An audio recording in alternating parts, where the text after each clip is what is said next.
Hi there, I'm Jen, this is Remembered Reads, and this is going to be the Bagel Book Tag. I was tagged by Rashmika from Rashmika Likes Books, and I will link to her video below, and this tag was created by Josh from Literary Gladiators, who creates a lot of food-titled book tags, and I will link to his video below as well. I was tagged several months ago, and I am trying to get caught up on tags, but I haven't actually looked at these questions yet, so whether I'm able to do this in any sensible way, we shall see.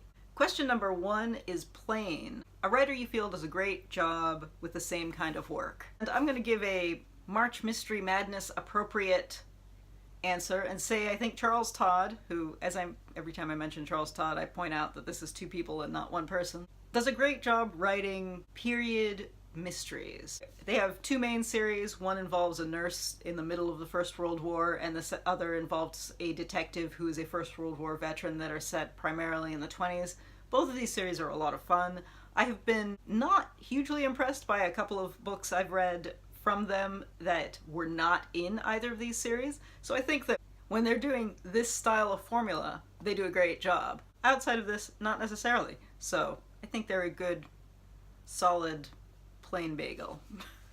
Number 2 is everything. A writer in which you own every work. Despite the fact that I have a bit of a collector's personality, as is shown by things like this on the shelf, I don't own every work from any of the very prolific authors. I certainly own every work from a few authors who only have one book, or a few authors who died without publishing much. For example, I have all 3 novels that K. Sello Diker wrote because he died before he published the 3rd one, and that's all there was. But I'm not a completionist for any particular author.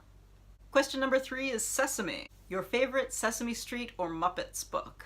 I think my favorite Muppets book is a book that I tried to read to my nephew when he was a year and a half old and he was not impressed, and it was Oscar's How to Be a Grouch. The only Muppet or Sesame Street book that I own is this Muppet Show Family Reunion about the return of Skeeter that I picked up because I went to an educational book fair and I was mostly going to buy books for my friends' kids.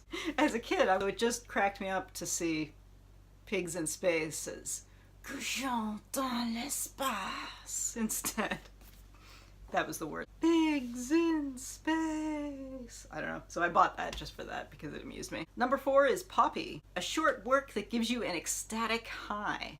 And I feel like I'm too grumpy and cynical to have a real answer to that, but I was very hyped with the last individual issue of The Wildstorm, in which we do have the engineer, and then we have Jenny and Shen, who are like, Jenny is both Jenny Sparks and Jenny Quantum as one character in the new version, and Shen is now both her Swift, but she's also the Doctor, which were separate characters in the Authority. But anyway, so it was a bunch of the characters who had been in the Authority before and were clearly building back to that because they've all met each other, and then we get a bit of the new versions of Midnight or an Apollo or an Aside, so clearly they're all going to meet each other, and I was all excited. So I think that's the closest I can get to saying that that's actually happened.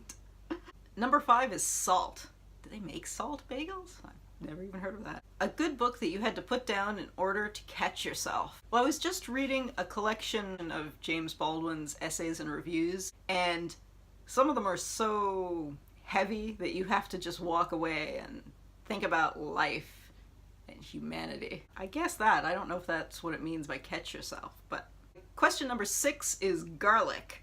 A genre you just can't get enough of. I don't have a real answer because I like to read a bit of everything. I tend to get bored if I read too much of any particular genre, but because we're closing in on March Mystery Madness, I'm going to say that over the next month, I'm not going to get enough of mysteries. And then I'll be mysteried out and won't want to read any for the next year. Prompt number 7 is Onion. A book that may cause you to get stares, but you'll read it anyway. Oh, a book that caused me to get stares that I read anyway was I was reading it, I don't remember which volume, but it was one of Eric Shanower's Age of Bronze, which is a kind of archaeology-inspired Trojan War retelling. So it's very realistic. So people pray to the gods, but it's in a religious way. It's not in a mythology kind of way. Because it was historically correct, there is a lot of nudity in it.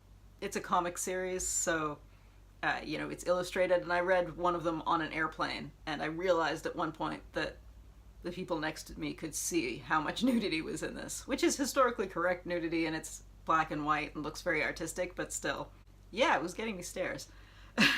Prompt number 8 is Cinnamon Raisin, and that is a sweet but thought-provoking work. I'm going to say the chapter about exogamy and endogamy in Jared Diamond's The Third Chimpanzee.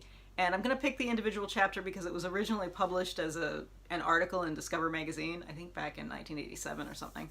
And I think it's great because it's framed in a very funny way, because it's about both mouse studies and then also sociological human studies. And it mixes the kind of sociology and biology into this nice package, as well as linking it together with funny songs from the 1940s. It is both sweet and thought-provoking, so. Number 9 is French Toast, a writer you're happy to have discovered in the past year. Well, it's only February, so I'm going to say the past year and not just the calendar year, since it's only been 2 months. And I will say Samantha Schweblin, who wrote Fever Dream, which is what I read, but I've seen people talk about other work from her, and I would like to read more. Because of that curiosity, I'll say I'm happy to have read one of her works for the first time. Number 10 is Egg, a work of nonfiction that caused you to form or switch a position. I think Joseph Shapiro's No Pity, which is a history of the disability rights movement in the United States, which was published in the early 90s. I think it was the mid-90s when I read it. And I think it was my first introduction to the whole idea of a social model of disability and how there are ways to talk about that are not either super medicalized or exclusively sports related, which were basically the only framework that I had to discuss that before that. And it definitely made me go out and read more about that idea. So I think that is the piece of nonfiction that has probably had the most direct impact like that. Although I think every time I read something about a new piece of any kind of history that I don't know anything about, that changes your position all the time too, because if you don't know anything about what's happening in a certain place or what happened at a certain time, it's all of that changes. But yeah, No Pity was definitely a book that changed the way I thought about something that I already had very strong opinions about, I guess, is a good way to say that. Number 11 is Rainbow, an LGBTQ plus work that made you think.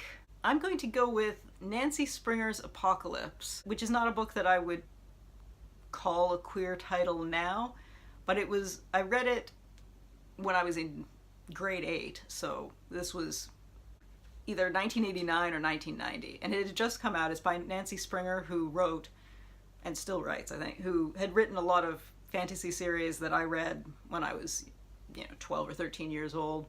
And that was her newest novel. It's about the 4 horsewomen of the apocalypse, and then this woman who's kind of the Antichrist. And 2 of the 4 horsewomen are a lesbian couple, one of whom is a trans woman. And I think it was probably the first time I had ever seen characters like that in fiction. I think it kind of changed my idea of what it was possible to see in fiction. I don't know that it was particularly good or bad, and I haven't read it since, as I said, 1990, so that's not necessarily an endorsement for it, but it always stands out to me that way. It also stands out to me when I see people who are 20 years younger than I am, who will talk about how they didn't see anything like that until they were adults. And I just think, what were their librarians hiding from them? Because if I found this in, 30 years ago, why did they have to wait until 2 years ago to find that kind of thing? And I feel like that's kind of depressing. Anyway, question number 12 is a word that I don't know how to pronounce, but the prompt is a fairy tale you feel like people need to read in its original form.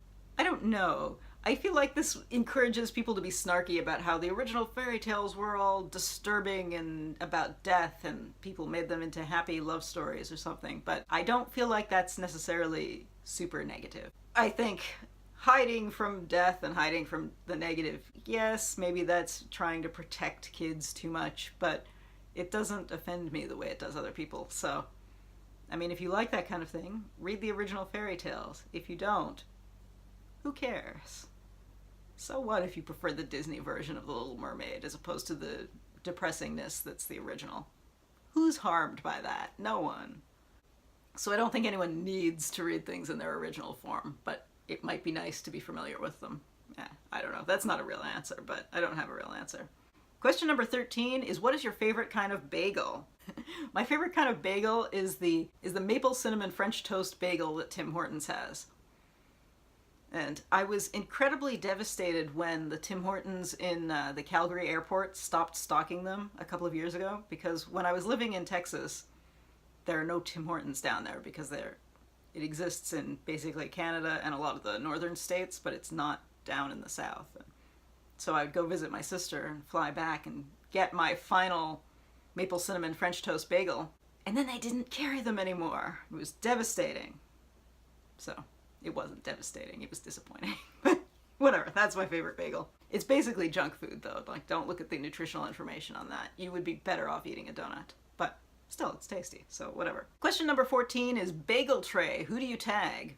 So this time I am legitimately going to look up people who haven't done this tag and insert them afterwards, because I always say I'm going to do it and I haven't done it the last 2 times. So I will insert that here.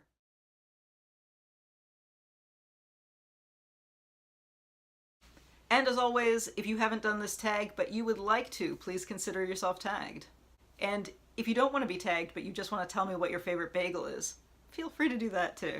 That's it for now. Ciao.